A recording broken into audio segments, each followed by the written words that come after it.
नमस्कार साथियों, स्वागत है आप सभी का अंकित इंस्पायर्स इंडिया पर। चैत्र नवरात्रि और हिंदू नववर्ष की आप सभी को हार्दिक शुभकामनाएं। साथ साथ आगे बढ़ते हुए आज के सेशन में हम जिक्र कर रहे हैं आने वाले एक बड़े गैस संकट का। साथियों, पश्चिम एशिया के अंदर हालात इस समय बिगड़ने शुरू हो गए हैं।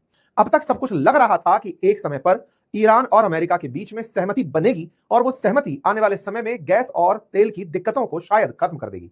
लेकिन जिस तरह की रात को हमले हुए हैं, कल शाम से लेकर अब तक जिस तरह के हमले हुए हैं, उससे लग रहा है कि आने वाले समय में देश में और दुनिया में विशेष रूप से एलएनजी का संकट आ सकता है। ऐसा इसलिए कहा जा रहा है क्योंकि कल के दिन इजराइल के द्वारा ईरान पर हमला और ईरान के द्वारा बदले में कतर पर किए गए हमले ने लगभग स्थितियों को बिगाड़ दिया है।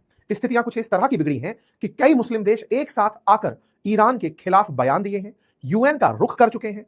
ट्रंप इजराइल को डांट रहे हैं कि तुम्हें यह सब नहीं करना था, तुम्हें ईरान पर हमला नहीं करना था, तुम्हें इस पर्टिकुलर जगह जिसका आज हम जिक्र करेंगे वहां हमला नहीं करना था। और वहीं दूसरी ओर इजराइल अपनी तरफ से किसी प्रकार के तनाव से मुक्त होकर अपने आप को अचीवर काउंट कर रहा है। ऐसे में आज के सेशन में ये जो तस्वीरें हैं, इनसे उत्पन्न हुए माहौल की चर्चा की जाएगी। आपके सामने जो तस्वीरें हैं जो ब्लास्ट की दिखाई दे रही हैं, ये जो आग लगते हुए आप देख रहे हैं, ये कतर की एक रिफाइनरी पर हुए धमाके के निशान हैं। आप कहेंगे इससे पहले भी रिफाइनरियों पर हमले हुए हैं, बिल्कुल हुए हैं। ये जो रिफाइनरी दिखाई दे रही है जिस पर आपको हमला दिख रहा है, असल में ये रिफाइनरी गैस रिफाइनरी है। और गैस रिफाइनरी पर ये हमले और लाइव जो ब्लास्ट आपको दिख रहा है, ये उस जगह पर है जो रिफाइनरी पूरी दुनिया की 20% अकेले एलएनजी की सप्लाई करती है। उस जगह पर इस हमले की तस्वीरें और उत्पन्न हुए माहौल को आप देख सकते हैं। ये रिफाइनरी कतर की है। कतर को ये पूरा पनिशमेंट अमेरिका का सहयोगी होने के कारण मिल रहा है, क्योंकि कतर में सेंटकॉम का मुख्यालय है। ऐसे में मुस्लिम देशों का एकत्रित होना, ईरान की खिलाफत करना और यह कहना कि अगर कोई मुस्लिम देशों पर हमला कर रहा है तो वो मुस्लिम तो नहीं होगा। यह विचारणीय है कि ये सारे के सारे मुस्लिम देश ईरान पर हुए हमले पर कोई विरोध नहीं किए, लेकिन जब ईरान ने इनके ऊपर हमला किया तो कहा कि ईरान मुसलमान नहीं हो सकता जो हम पर हमला कर रहा है। बड़ा ही दोगलापन उजागर हो रहा है पश्चिमी देशों का, दोगलापन उजागर हो रहा है अमेरिका का, इजराइल का। दुनिया को संकट में उतारने के बाद अब पूरी दुनिया का दोगलापन उजागर हो रहा है, क्योंकि जहां जहां जो जो संकट में है वो देश अब तक चुप अगर बैठे हैं तो वो चुप्पी उन्हें ही उनके देशों के अंदर परेशान करेगी। आवश्यकता है यूएन को पुनर्जीवित होने की, जो इस समय बिल्कुल डेड होकर पड़ा हुआ है। आवश्यकता है यूएन की, जो इस समय फिर से उठे। यूनाइटेड नेशन सिक्योरिटी काउंसिल में बैठे हुए ये जितने भी सुपर पावर कंट्री हैं, अगर ये आज भी नहीं चेते तो दुनिया बहुत गलत दिशा की तरफ आगे बढ़ रही है।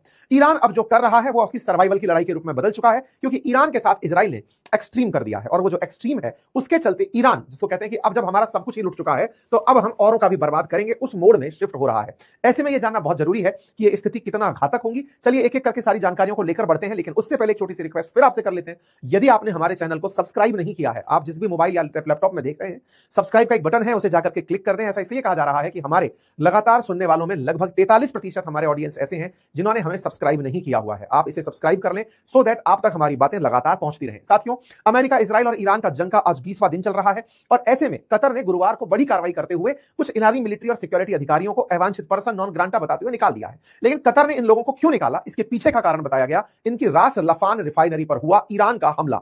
आपको याद होगा कल ही के दिन हमने इसी चैनल पर एक सेशन किया था जिसमें आपको बताया था कि खमनेई के बाद में सबसे ताकतवर व्यक्ति खत्म हो गया है। खत्म हुए थे लारिजानी। कल के सेशन में जिक्र था इनके मारे जाने का। यह जिक्र इसीलिए था क्योंकि लारिजानी का मारा जाना, अली लारिजानी का मारा जाना ईरान के लिए बहुत बड़ा झटका था। लारिजानी और बसीत फोर्स के जो कमांडर थे, उन दोनों का एक साथ मारा जाना और एक टॉप इंटेलिजेंस ऑफिसर का इजरायली हमले में मारा जाना ईरान को एकदम रिटेलिएशन में ले आया। लारिजानी कौन थे, इसका अंदाजा इससे लगा लीजिए कि इब्राहिम राइसी के साथ जिनकी सीट लगती हो, इसका मतलब समझ लीजिए कि खमनेई के जो खास लोग थे, राष्ट्रपति लेवल के जो व्यक्ति थे, लारिजानी, वो मारे गए। लारिजानी के मारे जाने के बाद ईरान में सड़कों पर कितने लोग उतरे, इससे आप अंदाजा लगा सकते हैं कि उनकी ईरान में लोकप्रियता क्या थी, या फिर आज भी इनके समर्थन में कितने लोग हैं। और ये भी जान सकते हैं कि ये जो भीड़ उतर के सड़कों पर दिखाई दे रही है, लारिजानी के जनाजे में उतरी भीड़ है, जो बार बार ये इन्फॉर्म कर रही है वर्ल्ड को कि जिसे आप मान रहे हैं कि जो सरकार यहां चल रही है, जो लीडर्स यहां पर हैं, उनका समर्थन नहीं है। ऐसा नहीं है। लारिजानी के जनाजे पर उतरी ये भीड़, जिसे इस बात का डर नहीं कि इजरायली हमला इनके ऊपर होगा या अमेरिकी हमला इन्हें होगा, और ये आकर के अपनी तरफ से इस जनाजे में शामिल हो रहे हैं। लारिजानी के मारे जाने के बाद में एकदम सख्त लहजे में ईरान रिटेलिएशन का अनाउंसमेंट करता है। इनकी तरफ से मुज्तबा खमनेई, जो कि इस समय सुप्रीम लीडर हैं, उनका बयान आता है और वो पहले तो अपनी तरफ से सांत्वना देते हैं, अपनी तरफ से श्रद्धांजलि अर्पित करते हैं लारिजानी को, और उसके बाद में वो अपनी तरफ से बयान देते हैं और कहते हैं कि let the adversaries of Islam know that shedding the blood of such people at the foot of mighty tree of Islamic system will only make it stronger, and surely every drop of blood has its due retribution that the criminal murder of these martyrs will soon have to pay। इनके इस बयान से यह कल स्पष्ट हो चुका था रात 10:30 बजे कि इस समय यह फैसला कर लिया गया है कि अगर आप लोग इस तरह हमारे लोगों को मारते चले गए तब इसका पे आप सबको करना पड़ेगा। ईरान ने कल रात 18 तारीख को यह इन्फॉर्म किया और उसके बाद में पश्चिम एशिया के जितने भी ये देश हैं, चाहे सऊदी है, चाहे ईरान है, कतर है, सऊदी है, यूएई है, कतर, बहरीन, ओमान, इन सबको इन्फॉर्म किया कि आप अपनी अपनी रिफाइनरी छोड़कर चले जाओ। ऐसा क्यों किया? इसके पीछे का कारण क्या था कि इजराइल यहीं तक नहीं रुका। इजराइल ने कल एक बड़ा रोचक घटना और घटी, और वो घटना ये थी कि खमनेई के हैंडल से भी एक ट्वीट आया। खमनेई के हैंडल से जो ट्वीट है वो उनके ऑफिशियल मेल जो ट्विटर हैंडल है उससे ट्वीट आया, और उसमें इन्होंने लारीजानी के मारने पर लोगों का जो गुस्सा है उसके ऊपर तस्वीर डाली थी। यहां पर एक बहुत बड़ी कॉन्स्पिरेसी का जन्म हो रहा है, और वो ये कि लारीजानी का जनाजा दिखाई दिया लेकिन खमनेई का जनाजा दिखाई नहीं दिया है। क्या खमनेई जिंदा है? अब इस बात को लेकर के एक अलग माहौल बनता चला जा रहा है। और ऐसे में अब नेतन्याहू जो इस तरह के लगातार क्लेम करते चले जा रहे हैं, उन्होंने ना केवल लारीजानी को मारा बल्कि एक और दुर्घटना को अंजाम दिया। और वो क्या था? असल में ईरान की एक ऑयल रिफाइनरी है, गैस रिफाइनरी है, या ये कहिए कि एक आइलैंड है जिस पर ईरान गैस बाहर निकालता है, और जिस जगह से गैस बाहर निकालता है वहां पर इजराइल ने कल हमला कर दिया। हुआ ये कि यहां पर आपको एक जगह दिखा रहा हूं जिसका नाम है साउथ पार्स गैस फील्ड। आप इसे एक बार के लिए मैप पर समझने का प्रयास करें। ये फारस की खाड़ी, पर्शियन गल्फ है। पर्शियन गल्फ के मध्य में आप एक बॉम्ब का इस निशान देख रहे हैं। ये जो जगह आप लोग देख रहे हैं पर्शियन गल्फ के भीतर, ये जगह दिखने में तो शायद दिखाई दे ही नहीं रही कि यहां पर कोई आइलैंड है। असल में यहां पर लगभग 9000 किलोमीटर के आसपास का एक ऐसा एरिया है जहां से गैस निकलती है प्रचुर मात्रा में। उस एरिया पर आधा कंट्रोल, लगभग आधा कंट्रोल कतर का है और लगभग आधा कंट्रोल ईरान का है, क्योंकि यह लगभग मध्य में पड़ता है। तो लगभग मध्य में इस जगह पर साउथ की तरफ जो एरिया है जो कंट्रोल में है ईरान के, उस जगह पर हमला हो जाता है। ये जो हमला होता है ये साउथ पास नामक जगह पर होता है। अगर आप इसे यहां पर नोटिस करें तो आप समझ पाएंगे कि इनका जो ये हमला है,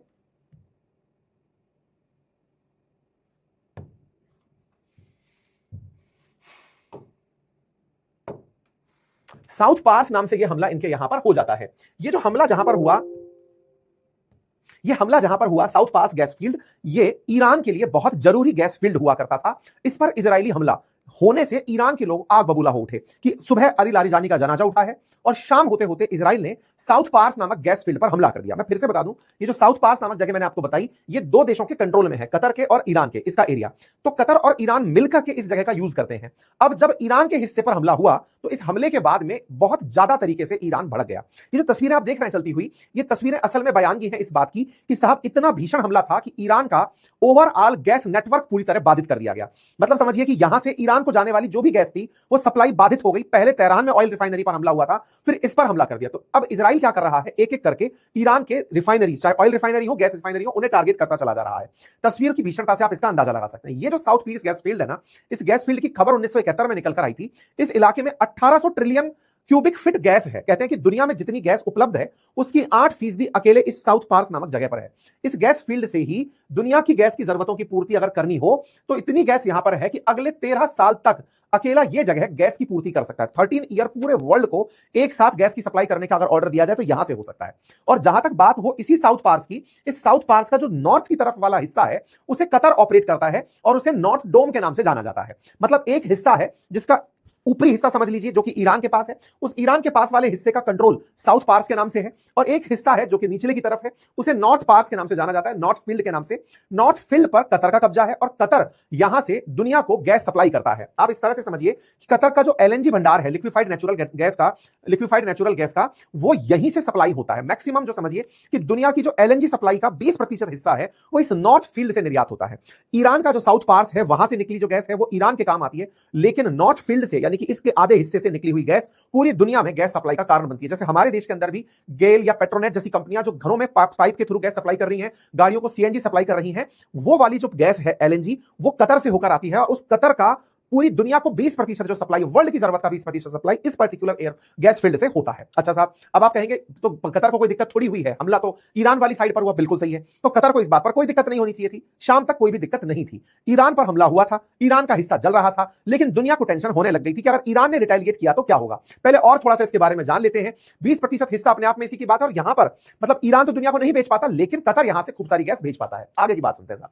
अब जब बुधवार को दिन इजराइल ने यहां पर हमला किया, साउथ पार्स के ऊपर हमला किया, तो कतर को इस बात का डर लग चुका था कि कुछ तो अब गड़बड़ होने वाला है। ऐसा मैं क्यों कह रहा हूं? असल में साउथ पार्स पर हुए हमले के बाद में ईरान ने दुनिया के देशों को ये इत्तला भेजा, इंफॉर्मेशन भेजा, पश्चिमी एशिया के देशों को, कि आपने अली लारीजानी मार दिया, आपने हमारा सबसे बड़ा गैस फील्ड फोड़ दिया। अब दुनिया वालों सतर्क हो जाओ, अब हम आ रहे हैं। तो ईरान का जो ईरान रेवोल्यूशनरी गार्ड आईआरजीसी है, उस आईआरजीसी ने पश्चिम एशिया के इन सभी देशों को संदेश भिजवाया कि देखो हम तो हमला करने आ रहे हैं, लेकिन हो सके तो अपनी अपनी रिफाइनरीज को छोड़कर चले जाओ। और यही हुआ, यहां से ये लोग रिफाइनरीज को छोड़ करके निकलने का आदेश देते हैं और साउथ पार्स पर हमले के तुरंत बाद ईरान कतर पर हमला बोल देता है। और कतर के मेन लैंड पर देखिए, बाकायदा राष्ट्रपति के द्वारा पहले इसका विरोध किया गया 7-11:30 बजे कि भाई देखो जो हमारे साथ हुआ है ये बहुत गलत है, और अगर आपको ये लगता है कि ऐसा करके आप हमें हरा देंगे तो ये गलतफहमी है, अब आप चीजों को अनकंट्रोलेबल बनाते जा रहे हैं। ईरान ने इसके बाद में रात होते होते लोगों को मैसेज भेज दिया कि भैया आप लोगों ने हमारे यहां पर हमला करके गलत कर दिया है, एनर्जी सप्लाई नहीं तोड़नी चाहिए थी, हमारी जरूरतों पर हमला नहीं करना चाहिए था। आज सुबह बोले तो कल रात 12 बजे कतर एनर्जी की तरफ से एक स्टेटमेंट आता है कि हमारी रास लफान जो इंडस्ट्री है उस पर हमला हो चुका है। रास लफान इंडस्ट्रियल सिटी जो कि कतर में है, ये असल में जो नॉर्थ एरिया है, नॉर्थ फील्ड है, उसी जगह का जहां पर हमला हुआ था, साउथ पार्स नामक आइलैंड का, उसकी गैस को रिफाइन करता है।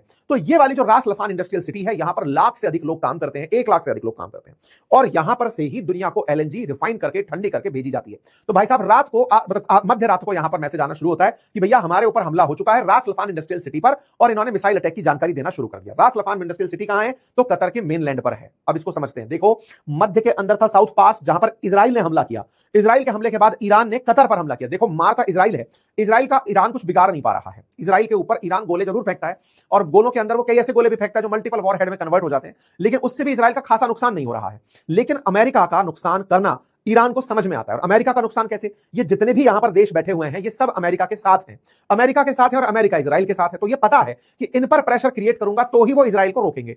ऐसे में ईरान ने कतर पर हमला किया। कतर के अंदर सेंटकॉम का मुख्यालय है। सेंटकॉम क्या है? अमेरिका का सेंट्रल कमांड, जो इस पूरे क्षेत्र पर नियंत्रण करने की सेना का केंद्र बिंदु है। तो इसके केंद्र बिंदु का मुख्यालय यहां पर है। तो अमेरिका का जिन जिन देशों में बेस है, उन सब देशों को मैसेज भेजा गया कि अब अपने असेट को बचा लो। तो रास लफान पर जब हमला होता है, उसकी तस्वीरें आपके सामने आ जाती है। ये कतर पर हुए हमले की तस्वीरें हैं।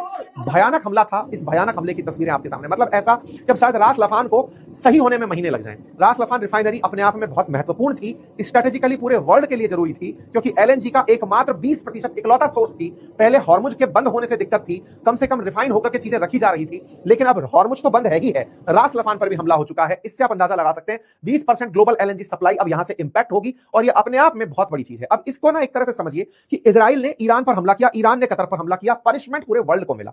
इस पर ट्रंप का क्या कहना है? बड़ा सवाल है। और साथ ही साथ कतर का क्या कहना है जब हमला हो गया? कतर ने एज यूजुअल इसका विरोध किया कि ये कैसे कर सकते हो। बाय द वे मैं आपको बता दूं, अभी शायद आप इन देशों को इतना गंभीरता से ना ले रहे हो। ये कतर जैसे देश वो देश हैं जिन्हें अपने पैसे से इतना ज्यादा इंफ्लुएंस करने की ताकत है कि एक बार इजराइल ने हमास के एक आतंकी को कतर के अंदर निशाना बना दिया था। जब निशाना बनाया तो कतर ने गुस्से में सारे मुस्लिम देश इकट्ठे किए, पिछले साल सितंबर की बात है, और उन्हें अमेरिका के सामने बिठा दिया, ट्रंप के सामने ले जाकर बिठा दिया। ट्रंप ने 1 अक्टूबर 2025 को नेतन्याहू से कतर के जो किंग हैं उनको फोन कराकर, आमिर को फोन कराकर माफी मंगवाई कि माफी मांगो कि आगे से ऐसा हमला नहीं होगा। इस बार इजराइल ने स्पिन बॉल फेंकी, इसने मारा ईरान को और ईरान ने मारा कतर को, मतलब बदला पूरा कर लिया कि कतर वालों तुम्हें लगता था कि तुम हमसे सॉरी बुलवा लोगे, लो बेटा तुम्हारी सॉरी की कीमत इतनी बड़ी चुकाओगे कि तुम्हें समझ नहीं आएगा मार कौन रहा है। तुम्हें लग रहा है ईरान मार रहा है, ईरान को हमने मारा है तो वो तुम्हें मार रहा है। तो कुल मिलाकर के कतर पर हमला असल में ये इजरायली हमला था। और इजराइल का जो ये हमला है ना, दुनिया अब समझने लग रही है, अमेरिका वाले लोग भी इसको समझने लग रहे हैं कि खेल केवल इजराइल रहा है, अमेरिका जबरदस्ती बदनाम हो रहा है। क्योंकि अब मिडिल ईस्ट के जो देश है ना, जबरदस्ती तो बदनाम नहीं हो रहा है कि अमेरिका की हरकतें खराब है, लेकिन हाँ इतना ज्यादा जो पे कर रहा है वो इजराइल नहीं कर रहा है, अब पे कर रहा है पूरा पूरा अमेरिका। लगभग अमेरिका के जो रक्षा विभाग है उसने $200 बिलियन मांगे बजट में कि साहब दे दो, इस युद्ध से हमारे साथ दिक्कतें होने वाली हैं। आप इससे समझिए कि इससे मुसीबतें अमेरिका के लिए खड़ी हो रही है। खैर, इससे वैश्विक बाजार पर क्या असर पड़ेगा? रास लफान के ऊपर जब हमला हुआ है तो निश्चित ही गेल का नुकसान होगा, तो गेल के शेयरों में प्राइस गिरा है, क्योंकि टेक्निकली अब हमारे देश के अंदर जो एलएनजी की सप्लाई है वो यहां से बाधित होगी। इसीलिए मैं आपके सामने कह रहा हूं, क्योंकि जो रास लफान है ना, यहां पर एलएनजी सप्लाई के लिए जो नॉर्थ फील्ड था, उस नॉर्थ फील्ड जो साउथ पार्स के पास वाला जो आधा हिस्सा कतर की निकालने का जो क्षेत्र था, वहां से लाई हुई एलएनजी यहां पर रिफाइन होती थी। तो इस जगह से रास लफान पूरी दुनिया को बाधित कर गया, इस तरह से समझिए।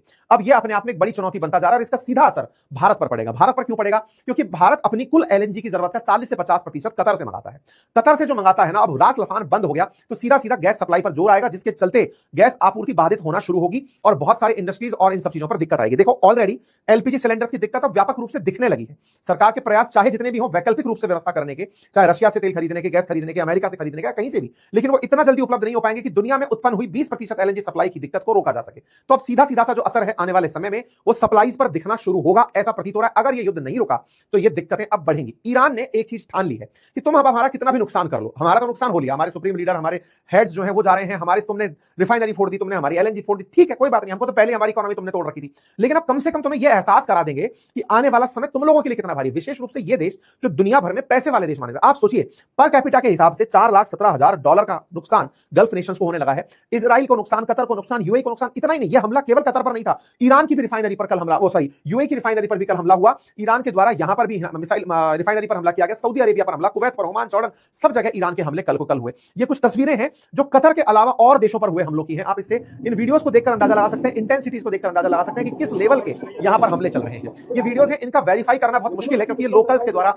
रिकॉर्ड करके दिए गए वीडियोस होते हैं, सोशल मीडिया के माध्यम से हम लोग लेकर आते हैं, लेकिन अब कुछ हो ना हो, लेकिन आप इससे एटलीस्ट ये अंदाजा लगा सकते हैं कि ये कितने भीषण तरीके से हो रहे हैं। ये सारे के सारे एरिया हैं, मजीद petrochemical complex, Shah gas field और रास लफान, इन सब जगह पर ईरान के द्वारा कल फिर हमले किए गए। फिर कतर बाहर निकल कर आया, कतर ने इसका विरोध करना शुरू किया, कतर ने कहना शुरू किया कि साहब ये गलत है, और जो ईरानी अधिकारी कतर में हैं उन्हें निकाल दिया गया कि आप जाइए, पर्सोना नॉन ग्रांटा हैं, आपको कतर में रहने का कोई हक नहीं है, आप लोग कतर में रह, ऑब्वियस सी बात है कि ईरान के जो लोग हैं उनको कतर ने बाहर निकाल दिया। लेकिन वास्तविकता ये है, ईरान के अंदर, ईरान जो ये सब कर रहा है वो केवल अमेरिका को सबक सिखाने के लिए कि देखो दुनिया वालों, आप हमें गलत मत मानो, आपको रोकना है अमेरिका को रोको, रोकना है इजराइल को रोको। आपने कहा न्यूक्लियर बम बना रहे हैं, हमने न्यूक्लियर बम कोई नहीं बनाया होता तो तीसरे हफ्ते में युद्ध चला गया, अब तक तो फोड़ फाड़ के खेल खत्म करके निकल लिए होते। आपने कहा कि खमनेई दिक्कत है, खमनेई चले गए, उसके बाद भी युद्ध जारी है। आपने कहा कि दुनिया वालों, ईरान में खमनेई हटते ही ईरान की जनता खुद सड़कों पर आ जाएगी और वहां पर एक रेवोल्यूशन होगा, सत्ता परिवर्तन होगा, ईरान में नई सरकार बन जाएगी। कुछ नहीं हुआ।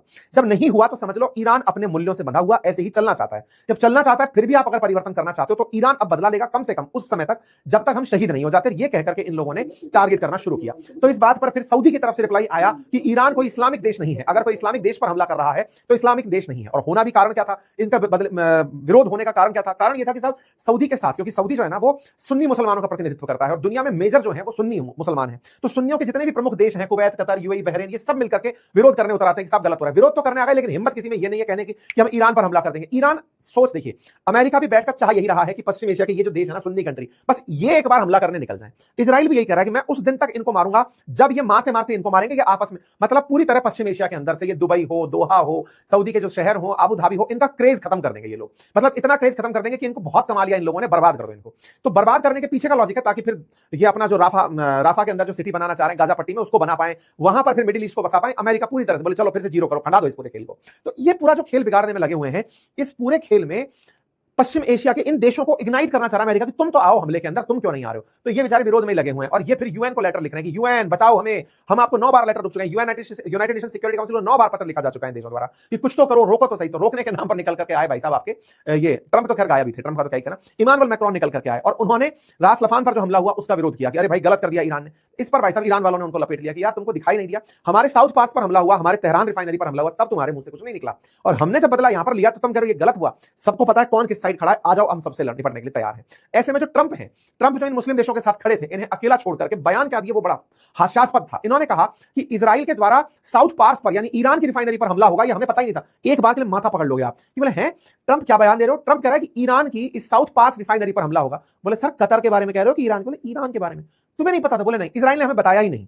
भाई साहब आपका क्यों? अब ये देखो अमेरिका कहां बच रहा है कि कतर फिर जवाब मांगेगा कि लो जी हम पिट गए, अब हमको बचाओ। अमेरिका बचाने की स्थिति में नहीं है। अमेरिका जान चुका है कि अब ज्यादा दिक्कत करी, क्योंकि अमेरिका के अंदर भी कुछ ऐसे संदिग्ध ड्रोन उड़ते देखे गए कि वहां पर जो उनके रक्षा मंत्री हैं मार्को रूबियो, पीटर हेगसेट, उनके घरों से परिवर्तन कराने की बात आ रही है कि उनको सुरक्षित स्थानों पर भेजो, हो सकता है वहां पर कोई ड्रोन हमला हो जाए। तो चर्चाएं चल रही है इस तरह की। अब क्या हो रहा है? तो इधर जो ट्रंप महोदय हैं, जो इन दुनिया के देशों से, सुन्नी देशों से जहाज ले जाते हैं, कभी करोड़ों रुपए ले जाते हैं, ये बयान में ये कह जाते हैं मुझे तो पता ही नहीं था ये क्या हो रहा है। ट्रंप ने अपनी तरफ से बयान दिया कि Iran did not know this or any, मतलब अब सुनिए, Israel out of anger for what has taken place in Middle East has violently lashed out at major facility known as South Pars gas field in Iran. मतलब इसने यहां पर हमला कर दिया। ये इजराइल का गुस्से में किया हमला हो सकता है, but United States knew nothing about this particular attack. हमें कुछ नहीं पता था। Country of Qatar was in no way, shape और form involved in it. Qatar तो इसमें इन्वॉल्व ही नहीं था, बेचारे को कूट दिया। Unfortunately Iran did not know this or any other pertinent fact pertaining of the South Pars attack.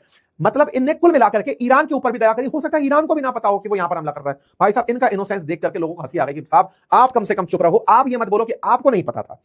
अब ये बात कैसे आती है? देखो इजराइल इतना बड़ा अगर कोई एक्शन लेगा जिसका रिटेलिएशन इतना भारी हो सकता है तो वो इनको जरूर बताया होगा। ये मैं नहीं कह रहा, असल में पहले भी ऐसा ही हुआ था। इजराइल ने जब कतर के अंदर बैठे हुए एक हमास के आतंकी को निशान बनाया था ना 9 सितंबर को, तब भी ट्रंप अपना अनभिज्ञता जाहिर किए थे कि अरे तुम ऐसा कैसे कर सकते हो, बाद में ये सारे लोग सितंबर में मुस्लिम देश पहुंच गए थे अमेरिका के पास सितंबर 24 को। तब ट्रंप ने इनको माफी बुलवाई थी कि नेतन्याहू माफी बोलो इसके कतर के आमिर से, तो ये माफी बोल दिए थे। ये तस्वीर बहुत वायरल तस्वीर निकल कर आई थी, लेकिन उस समय पर भी इजराइल से यही कहा गया था कि उसको बेचारे को पता नहीं था। अब फिर से अमेरिका के राजदूत बोल रहे हैं, कई पूर्व अमेरिका के राजदूत, कि संभव ही नहीं है कि इजराइल इतना बड़ा फैसला करने से पहले ट्रंप को इन्फॉर्म ना करे।